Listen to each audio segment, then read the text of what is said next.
microservices.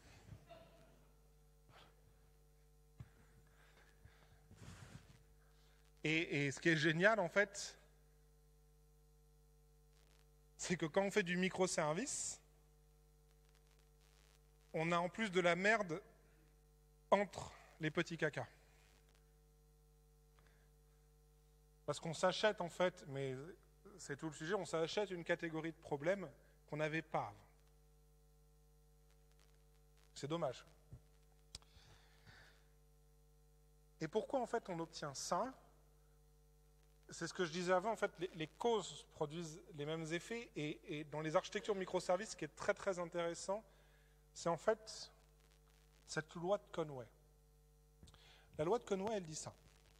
Elle dit, les organisations qui produisent des designs, enfin qui designent des systèmes, vont produire des designs qui sont la représentation de leur structure de communication interne. Et quand on fait du logiciel, on est très précisément dans du design de système. Et ce qui fait que les problèmes en termes de structure que l'on peut avoir dans un logiciel, et notamment au sein d'un monolithe, et bien en fait la loi de Conway, ce qu'elle nous dit, et ce qui est très malheureux, c'est qu'on va les retrouver de la même manière si on fait du microservice. C'est-à-dire qu'à partir du moment où l'entreprise ne change pas la façon dont elle est structurée, la façon dont elle communique en interne, les chemins de communication, elle est contrainte à reproduire les mêmes systèmes encore et encore, puisque ces systèmes ne sont que la représentation de la façon dont elle est structurée. Et ça, c'est assez ballot, en fait. Il y a un autre truc, et en fait, s'il faut vraiment retenir une idée, c'est celle-là. Ça, c'est la version plus politiquement correcte de ma slide avec des cacas partout. C'est que très souvent, vous avez un gros caca, ok, big ball of mud, et les gens se disent on va faire du microservice. Alors qu'en réalité, en fait, ce que les gens cherchent avant tout, c'est la modularité. Le fait de ne pas avoir de couplage entre les composants du logiciel. Et malheureusement, ce sont deux choses assez différentes. Puisque ce que l'on voit, c'est des équipes qui se disent on va faire la diagonale. Et la diagonale, généralement, elle n'atteint pas vraiment son objectif. Et là, vous avez le début des enfers qui s'ouvrent. Ils ont des microservices qu'il faut appeler dans le bon ordre pour pouvoir faire des opérations bancaires. Tout le monde est assez triste. Déprimé, plutôt. Et en fait, c'est malheureux, mais c'est parce qu'en fait, cette trajectoire, elle est très très commune en fait dans les projets justement en fait qui prennent l'architecture microservice comme une réponse à la problématique qu'ils avaient en fait trop de couplage dans leur architecture.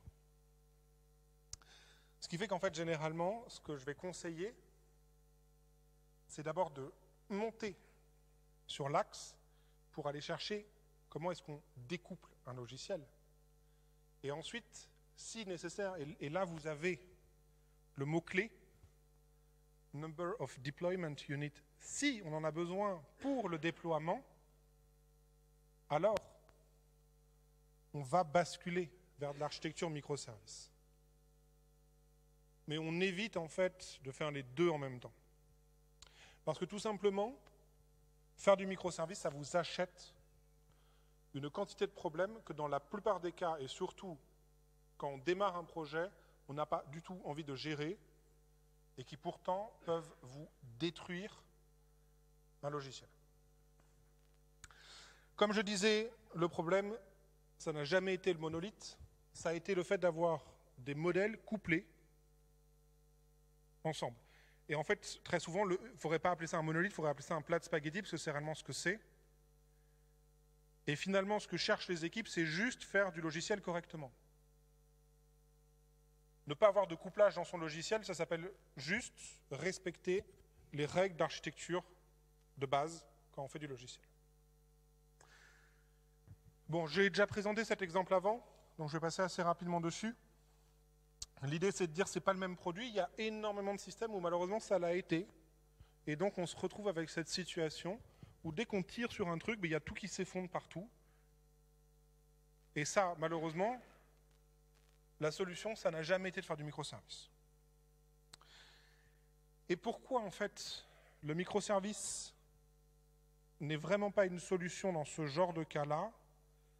C'est que c'est très très rare qu'en début de projet, on soit capable de modéliser correctement le métier que l'on va devoir implémenter. C'est très très difficile en début de projet de savoir qu'il y a ces 3 modules qui existent. Parce que généralement, ils ne sont pas aussi clairs que ça, en fait. Et de savoir qu'est-ce qui va dans chacun de ces modules, de savoir comment tout ça, ça s'organise, en fait. Et le problème, c'est que partir dès le début du projet avec des codebases dissociés, avec des unités de déploiement dissociées, ça fait que l'idée qu'on s'est faite de notre modèle en début de projet, elle va rester pendant quasiment toute la vie du projet. Donc on aura pris des décisions au moment où on est le moins informé sur le métier du logiciel, et on va prendre des décisions sur lesquelles on n'aura quasiment aucune capacité de revenir par la suite, parce que déjà qu'un développeur, et je suis le premier, a plutôt la flemme quand il s'agit de faire du refactoring, alors faire du refactoring entre des dépôts, c'est mort. Il n'y a personne qui va le faire. En fait, la première problématique, quand justement on cherche en fait à monter dans ce diagramme en disant on va aller chercher de la modularité, on va aller chercher à détruire du couplage, c'est de s'intéresser en fait aux frontières entre les composants et comment créer des frontières qui soient extrêmement dures, c'est-à-dire qui soient extrêmement difficiles à passer.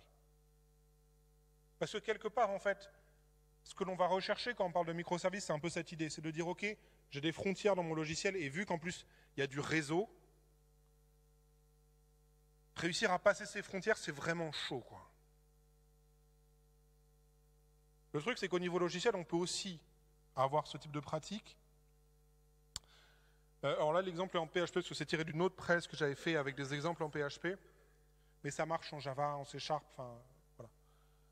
L'idée, en fait, c'est ce qu'on appelle l'architecture hexagonale. Alors l'architecture hexagonale, on peut faire des prêts entières là-dessus. L'idée, elle est débile. C'est que vous avez un truc à l'intérieur de votre hexagone qu'on appelle le domaine, qui représente le métier. Et il y a des trucs à l'extérieur de l'hexagone, qu'on appelle l'infrastructure, et qui sont tous les machins dont le métier doit avoir rien à battre.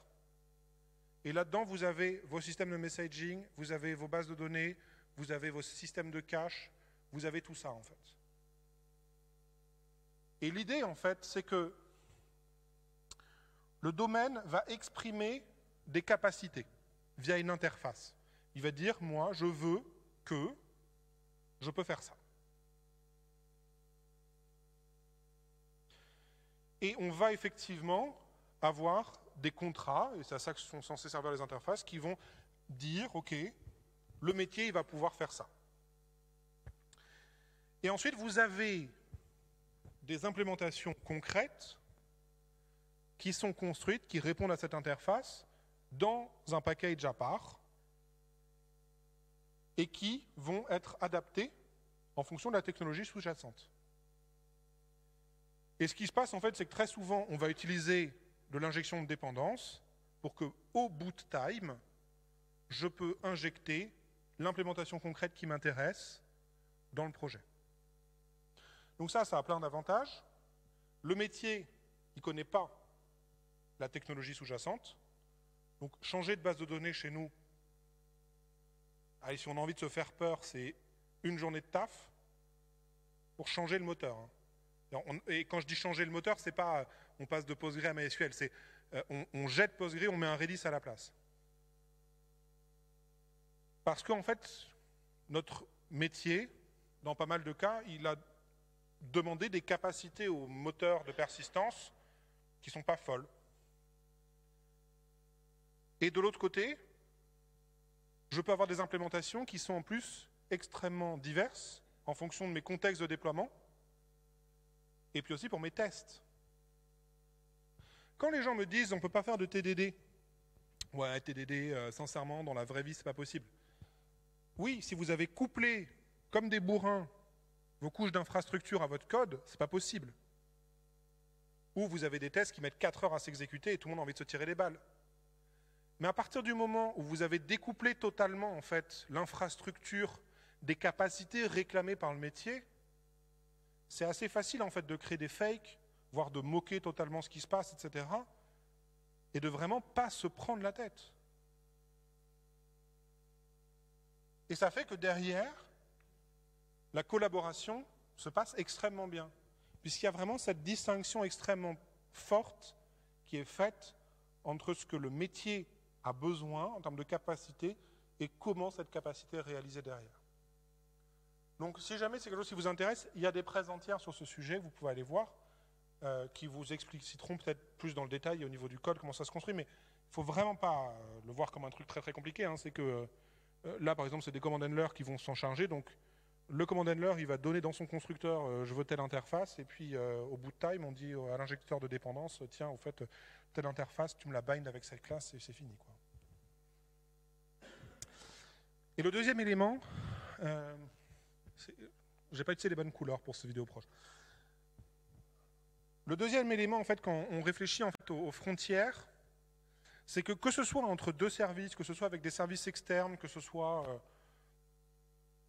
à partir du moment où vous avez de la communication qui doit se faire entre deux composants de votre applicatif, très souvent, on va avoir ça qui va apparaître. Il y a une API, et on va essayer de déterminer qu'est-ce que moi j'ai besoin, qu'est-ce que l'autre propose, et on va essayer de merger ces deux visions du monde. Et ce qu'il faut bien voir, en fait, c'est que ce merge dans les visions du monde, mécaniquement, il y en a un des deux qui est perdant. Parce qu'il y en a forcément un qui est obligé de s'adapter à l'autre. Et donc, il y en a forcément un qui, en fait, est en train de pourrir un peu son métier par rapport à l'autre. Et le problème, c'est que progressivement, vous avez comme ça des briques logicielles qui perdent totalement leur essence, qui deviennent immaintenables, parce qu'en fait, elles ont été contraintes par leurs collaborateurs à absorber de plus en plus de use cases qui ne faisaient pas partie des capacités qu'elles étaient censées proposer. Je vais vous donner un exemple. Dans une boîte avec laquelle j'ai bossé, ici on avait un système en fait de paiement, donc prélèvement sur des cartes bancaires. Et là, on avait un système en fait pour faire du paiement pour compte de tiers. Donc l'idée en fait, elle est assez simple. Hein. C'est je suis un intermédiaire, il y a un mec qui veut me vendre quelque chose. Et bien le mec qui vend le truc, il veut être sûr que la personne en face elle a l'argent. Et le mec qui a l'argent, il ne veut pas donner l'argent tant qu'il n'a pas reçu ce qu'il avait commandé. Voilà. Un système très classique. Donc là, on met un intermédiaire qui fait tiers de confiance et qui dit ok, moi je prends de l'argent, voilà, et une fois que qu'on m'a dit que le colis, donc là il peut dire au mec qui doit envoyer le colis, ok, c'est bon, il y a l'argent, le mec peut envoyer le colis, et quand le colis arrive, le mec qui est l'acheteur peut dire ok, j'ai bien reçu ce que j'avais commandé, donc vas-y, tu peux donner l'argent au mec en face. Donc on avait ici le système qui gérait ça, et là on avait le système de paiement. Et donc là, la discussion, en fait, elle commence, et il y a les mecs qui font le système de paiement pour compte de tiers qui commencent à essayer de dire aux équipes qui font le paiement, ouais, ce serait bien que vous rachetiez tel champ, tel champ, tel champ. Là, on va mettre des espèces de champs méta pour pouvoir mettre dedans, en fait, les différentes offres qu'a fait le mec, afin que si jamais il y a un paiement qui passe pas, et le problème, c'est qu'en fait, les mecs du paiement disaient, ouais, mais enfin, je veux dire, nous, au niveau déjà, on est interfacé, on est très très proche en fait des interfaces bancaires, donc on peut pas mettre n'importe quoi dans les payloads, donc on peut essayer de vous le stocker à part, mais ça va être dégueulasse. Et en fait, le problème, c'est qu'on sentait bien que la discussion allait rendre une des parties perdantes. Et malheureusement, en fait, c'est ce que l'on voit à plein d'endroits. Et si maintenant vous vous positionnez dans une situation que vous devriez avoir quand on veut faire du microservice, c'est-à-dire vraiment de dire, ok, j'ai des composants indépendants, ben en fait, ce serait un petit peu comme si eux, ils avaient un PayPal interne, un truc qui est capable de prendre de l'argent sur un compte. Et PayPal, vous n'allez pas les voir en leur disant, au fait, ce serait bien que tu trifouilles un peu ton API pour que je puisse mettre des trucs qui m'intéressent dedans. Et c'est pour ça, en fait, ce que je conseille systématiquement quand on a ce genre de problématique, c'est pas de tracer un trait et d'essayer de voir ce que les gens veulent et ce que l'on propose en face et d'essayer de trouver un accord, c'est de tracer deux traits, d'expliciter ce dont nous, en tant que consommateurs, on a besoin, un autre trait pour expliciter ce que eux, le fournisseur, propose, et tout ce qui ne rentre pas, tout ce qui n'est pas possible de lier en direct, eh ben on va coder de la logique spécifique pour pouvoir adapter les deux. Et c'est une logique qui peut aller jusqu'à avoir une base de données qui va par exemple garder des références entre justement un paiement carte bancaire et une livraison.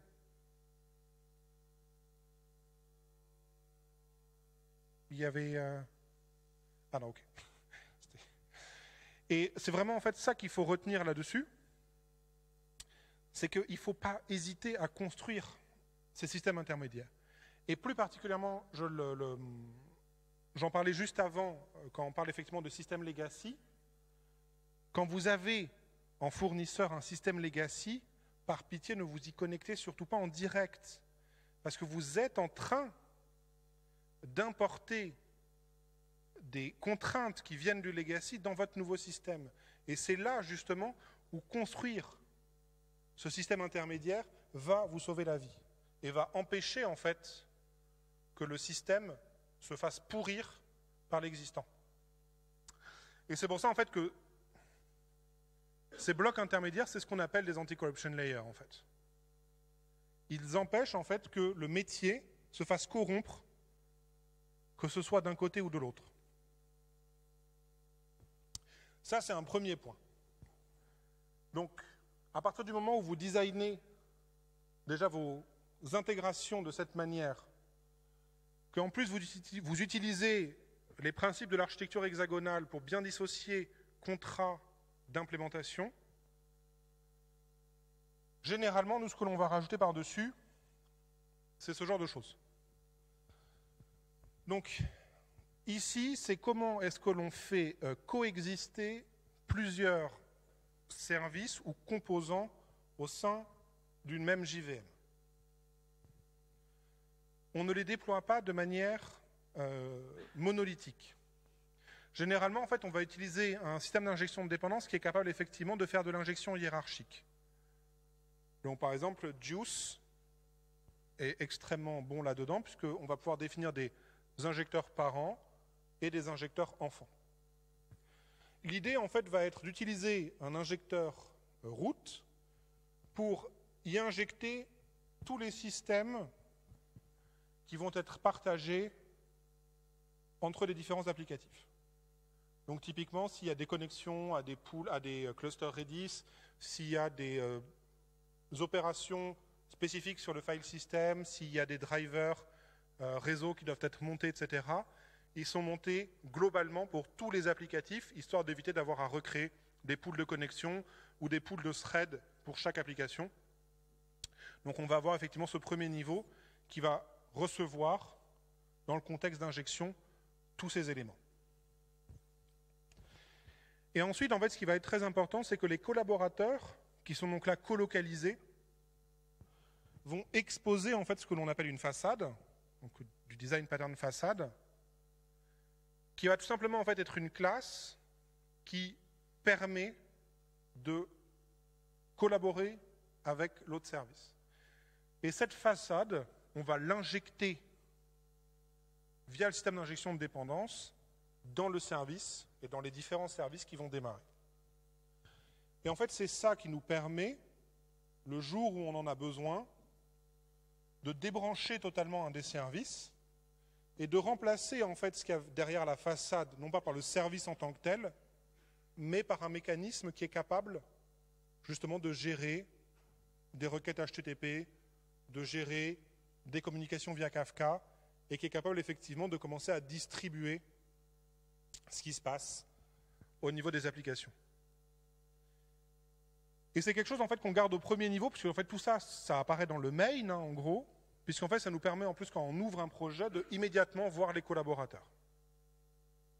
Les collaborateurs sont plus explicites, puisqu'on les voit directement apparaître dans le main au niveau des différentes façades qui sont nécessaires. Ceci étant dit, très souvent, il y a des équipes qui arrivent jusque-là et qui en plus partent sur du microservice, donc ils sont obligés d'avoir effectivement cette vraie séparation, ce vrai découplage entre les composants. C'est juste que par contre, ils ont une base de données partagée derrière et qui sont tous connectés dessus. Et qu'à un moment donné, il y a une équipe qui a eu la flemme, et vu que l'API n'était pas disponible, ils se sont dit, on peut aller récupérer directement dans la base de données les infos qui nous servent. Et ça, c'est le début de la fin. C'est le début de la fin parce qu'en fait, là, vous venez de détruire tout l'intérêt de votre architecture microservice. Vous ne faites plus du microservice. Vous faites du distributed ball of mud. Vous avez le désavantage des microservices avec le désavantage d'avoir un système couplé. Et ce qui est génial en plus, c'est que c'est un couplage que l'on ne voit pas. C'est un couplage qui peut sauter à la gueule de n'importe quelle équipe entre maintenant et dans 10 ans.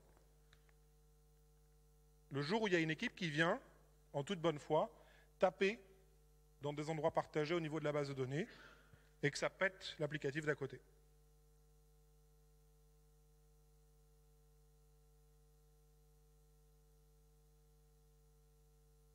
Et là où c'est plus vicieux, c'est que ce couplage au niveau des data sources peut aussi venir des message brokers.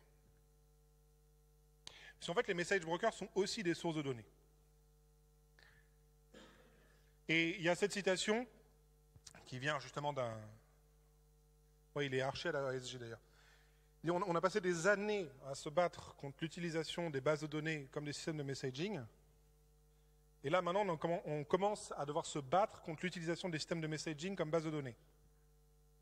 Voilà, ce qu'adore faire notre industrie. Aucune mesure. Voilà, on a été complètement à gauche, on part complètement à droite. On se prend un nouveau mur, on repart complètement à gauche. Et il y a un vrai problème là-dedans, en fait. C'est qu'on se retrouve en fait avec des systèmes où la production événementielle, elle est complètement globale de partout. C'est-à-dire qu'en fait, vous avez, mais ça je vais y revenir après, dans un système classique, quand on a du microservice et que vous avez de l'événementiel, vous êtes censé avoir des événements qui sont très locaux à un composant logiciel. Vous pouvez avoir des événements qui sont effectivement distribués au sein d'une même unité de déploiement. Et vous avez quelques événements qui peuvent intéresser l'intégralité du système d'information et qui, eux, sont effectivement broadcastés. Malheureusement, ce que l'on voit fréquemment, en fait, c'est que des événements extrêmement locaux, donc qui, en fait, sont internes à un composant, se retrouvent broadcastés à tout le monde. Et donc, ce qui se passe, en fait, c'est que vous avez des détails d'implémentation extrêmement fins, liés à des événements extrêmement locaux, qui deviennent des contrats pour l'intégralité du système d'information. Ça veut dire que n'importe qui peut s'abonner à ces messages, y réagir, et donc figer les possibilités d'évolution de ces mêmes messages. Or, généralement, en fait, ce sont des messages qui ont une granularité extrêmement fine. Donc, vous en venez, en fait, à figer à une granularité extrêmement fine le design de votre logiciel. Et c'est pour ça que, à chaque fois qu'un événement monte d'un niveau, vous êtes censé avoir une couche de transformation qui est capable, en fait, de créer une abstraction entre ce que vous allez émettre publiquement et ce que vous avez émis localement. pour éviter de vous retrouver dans des situations où plus personne ne peut toucher à aucun événement et donc vous vous retrouvez à créer de nouveaux événements et à vous rappeler qu'en fait il faut que vous envoyiez les deux événements parce qu'il y a l'événement legacy et le nouveau et en fait on a des gerbes d'événements qui partent dans tous les sens et plus personne ne comprend ce qui se passe et c'est le début de la fin. À partir du moment où un événement est publié au niveau global, c'est un contrat que vous passez avec l'intégralité du système d'information. Donc il faut vraiment y réfléchir à 4 fois avant de s'autoriser à monter un événement à ce niveau-là. Parce que ça veut dire que c'est un événement que vous devrez maintenir à vie.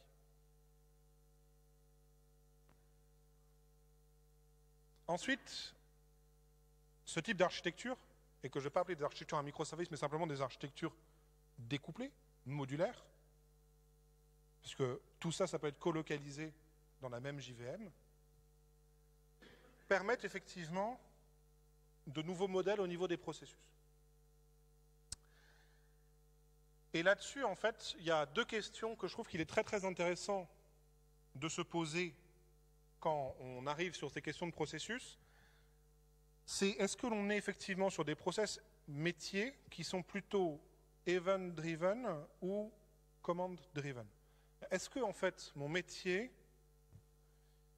il réagit plutôt effectivement comme, pour prendre une image extrêmement grossière, de l'émission satellite qui broadcast et des listeners qui vont en fait écouter ce broadcast et prendre des décisions en fonction du broadcast?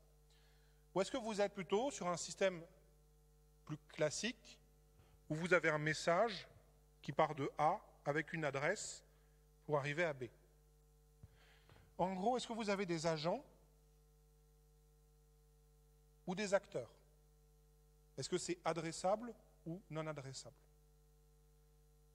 Et ça déjà, en fait, c'est une première séparation qu'il faut avoir très clairement en tête, puisque si vous faites que des agents, vous pouvez vous retrouver avec des situations où plus personne ne sait à qui il parle, puisque là, c'est pas adressable, là c'est du broadcast. Il y a des sujets métiers où c'est intéressant, il y en a où ça ne l'est pas du tout. Et de la même manière, est-ce que vous êtes dans une situation où vous voulez identifier l'interlocuteur avec lequel vous allez communiquer ou pas? Et par pitié, ne faites pas des microservices event-driven parce que c'est à la mode. C'est catastrophique comme architecture, ça, en termes de scaling. C'est viable pour des petites parties localisées qui ont des besoins métiers très spécifiques, liés effectivement à ce genre de questions, mais au niveau d'un système d'information, c'est une catastrophe. Plus personne ne sait avec qui il communique. Vous avez des événements qui déclenchent d'autres événements, qui sont pris par d'autres événements, qui pop d'autres événements, qui sont repris, et vous pouvez avoir comme ça des cycles, très rigolos à débugger, ça. Vous avez un événement qui se perd, et vous avez une désynchronisation totale dans votre système d'information. Donc, encore une fois, la question, c'est pas de choisir agent ou acteur. C'est est-ce que je suis dans une situation où j'ai besoin plutôt d'avoir des agents, une situation dans laquelle j'ai plutôt besoin d'avoir des acteurs? La deuxième question, c'est est-ce que je suis dans un process où j'ai une chorégraphie ou une orchestration? Est-ce que j'ai un gestionnaire central qui va piloter une série de composants pour leur faire des choses? Ou est-ce que les différents composants se connaissent et donc vont interagir les uns avec les autres sans passer par un orchestrateur? Et là aussi, il n'y a pas de bonne réponse. Normalement, la plupart de votre système devrait plutôt fonctionner comme ça, puisque les différents services connaissent leurs collaborateurs et communiquent avec leurs collaborateurs en direct. Mais vous avez des moments où vous avez besoin d'avoir une orchestration. Donc encore une fois, en fait, l'idée, c'est vraiment de réussir à déterminer est-ce que vous êtes dans une situation métier où vous avez plutôt une orchestration ou une chorégraphie. Pour vous donner un exemple d'une orchestration event-driven, donc plutôt avec des agents, vous avez en fait ce qu'on appelle le McDonald's Patterns. Le McDonald's Patterns, en fait, il s'appelle le McDonald's Patterns parce que c'est la manière dont McDonald's prépare vos commandes. L'idée, en fait, c'est que dès qu'il y a un order qui arrive, l'order est propagé à tous les postes de travail. Là, les postes de travail vont déterminer si oui ou non ils sont intéressés par la commande. Donc là, par exemple, on va imaginer que la personne elle a commandé une glace et 2 hamburgers. Et ensuite, en fait, au niveau du counter, à chaque fois qu'il y a une commande qui est prête, on vient regarder si au niveau du bon de commande, il est fini ou pas.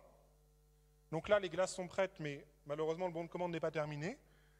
Là, on a les hamburgers qui sont prêts, le bon de commande est terminé, ça y est, on est arrivé dans un état qui nous intéresse, on propage. Voilà.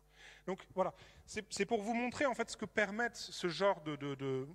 À partir du moment où on réfléchit effectivement en termes d'orchestration, de chorégraphie, d'agents, d'acteurs, etc., on peut se mettre effectivement à combiner pour obtenir des choses qui sont très très sympathiques. Là, l'avantage, c'est que je peux rajouter et enlever des postes de travail à la demande. Je peux augmenter les capacités de mon système à chaud. Est-ce que je suis dans une situation métier qui le réclame?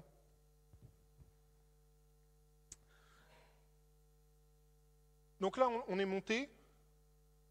Maintenant, on va voir quels sont les problèmes qui apparaissent quand on commence à avoir du vrai microservice. Le premier, c'est ce qu'on appelle le time bomb for the optimist.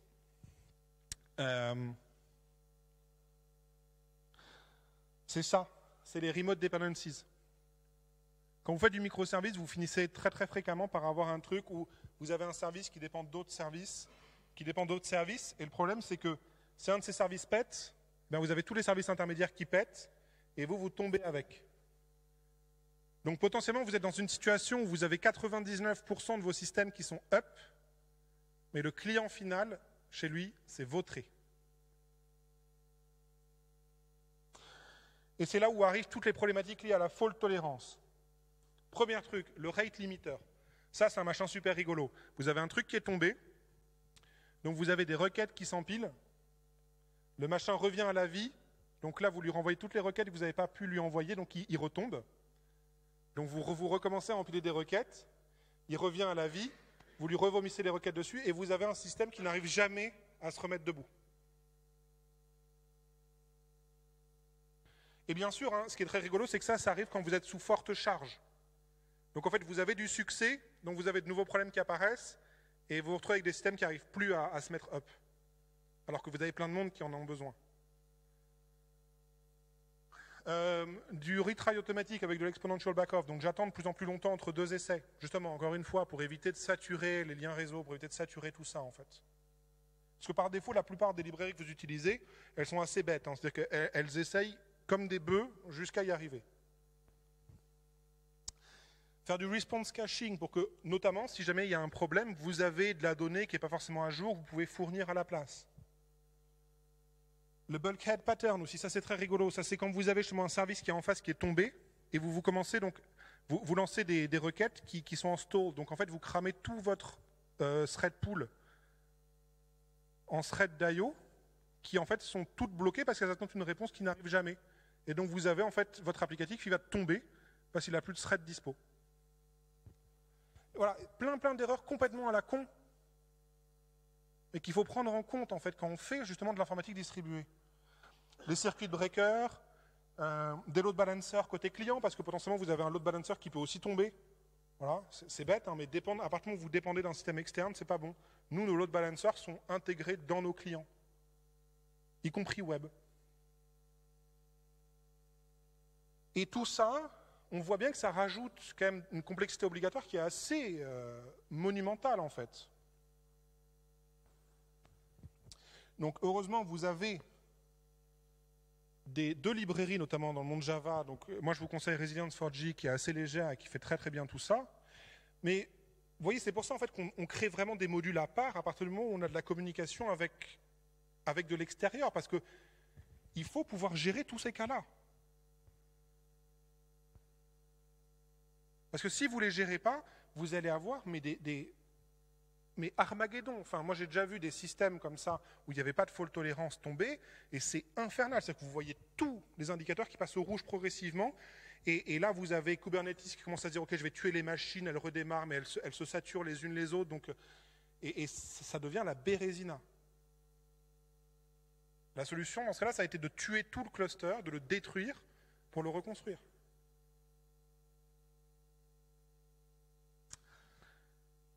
On va terminer là-dessus, ce qu'on appelle aussi l'iceberg des microservices, les transactions distribuées.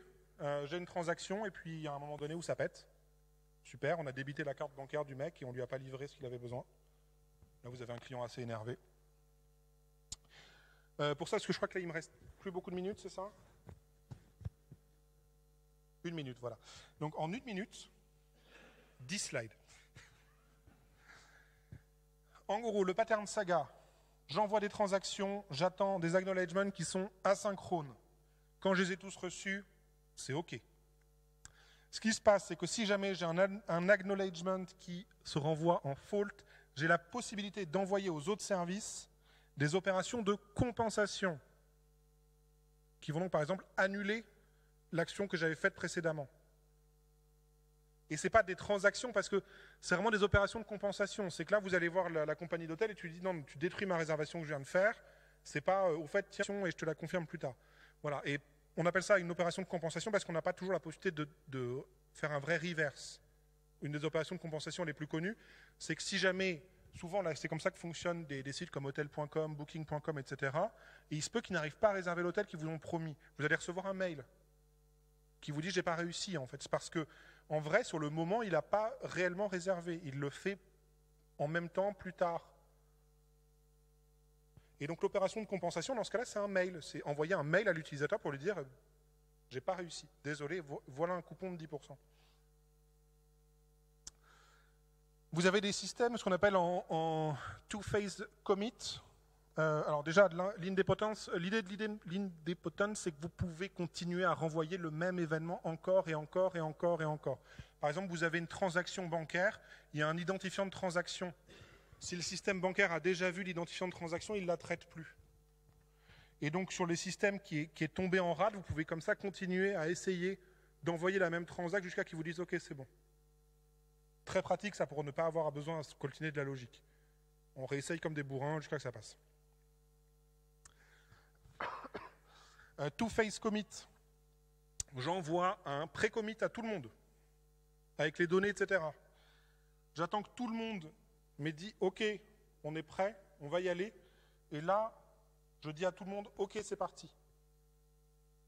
Voilà, on a un commit en 2 phases. On se prépare et puis ensuite on l'exécute. Nous, par exemple, c'est ce qu'on a sur les systèmes financiers. D'abord, on demande à tout le monde « Est-ce que vous êtes d'accord pour ces opérations financières ?» Chacun de son côté va regarder. Si on a un qui n'est pas d'accord, on annule tout et on reprend. Par contre, si tout le monde a dit « Ok, les opérations financières que tu m'as données me semblent être correctes », on dit à tout le monde « Ok, c'est bon, tout le monde s'est mis d'accord, on y va ». La consistance gérée par l'interface utilisateur. Utilisez votre utilisateur comme un système de haute dispo, super pratique. C'est pas cher. Imaginez un service où vous avez de la génération de numéros de carte bancaire. Si jamais le mec il a un numéro de carte bancaire, super, il l'a d'afficher. S'il n'a pas de numéro de carte bancaire, super, il a un bouton pour demander un numéro de carte bancaire. Voilà, vous avez de la consistance qui est garantie par l'interface utilisateur. Et en fait, le mec qui va faire le retry à votre place, c'est votre utilisateur. C'est super pratique, vous n'avez rien à coder. Si vous devez vraiment retenir une chose de cette présentation, c'est cette slide. Les microservices, c'est une question d'unité de déploiement, pas une question de modularité. Et un signe que vous n'avez pas réussi votre transformation, c'est si vous n'arrivez pas à déployer indépendamment vos services. Là, c'est que votre courbe, elle a fait clonk. Voilà pour aller plus loin. Moi, je m'arrête là. Merci encore. Très bon après-midi.